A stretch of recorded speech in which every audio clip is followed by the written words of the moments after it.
ભલે ઉનાળો ચાલતો હોય, લૂના વાયરા વચ્ચે ગુજરાતમાં ત્રાટકશે માવઠું। જી હા, કમોસમી વરસાદ થઈ શકે છે।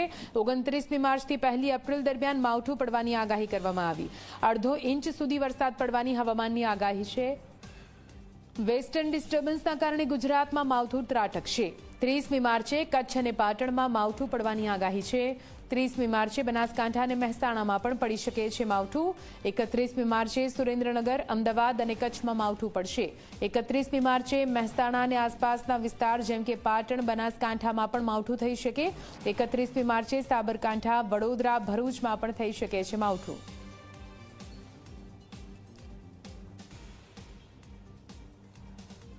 તો 30 માર્ચે બનાસકાંઠા, મહેસાણામાં માવઠું આવી શકે। 31મી માર્ચે સુરેન્દ્રનગર અને અમદાવાદમાં વરસાદ આવી શકે છે। કમોસમી વરસાદ જે ખેડૂતોની ચિંતા વધારશે।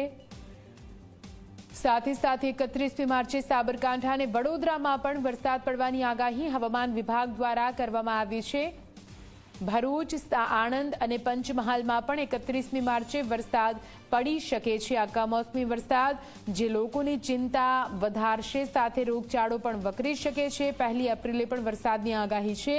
ભાવનગર અને ખેડામાં કમોસમી વરસાદ પડી શકે છે।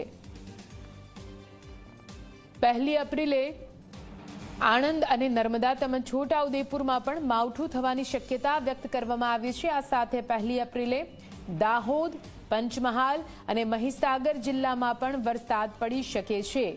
1 એપ્રિલે અરવલ્લીમાં પણ વરસાદની આગાહી કરવામાં આવી છે। એટલે કે ગુજરાતના અલગ અલગ જિલ્લાઓમાં વરસાદની આગાહી છે। અરવલ્લી જિલ્લામાં પણ કમોસમી વરસાદ થઈ શકે છે।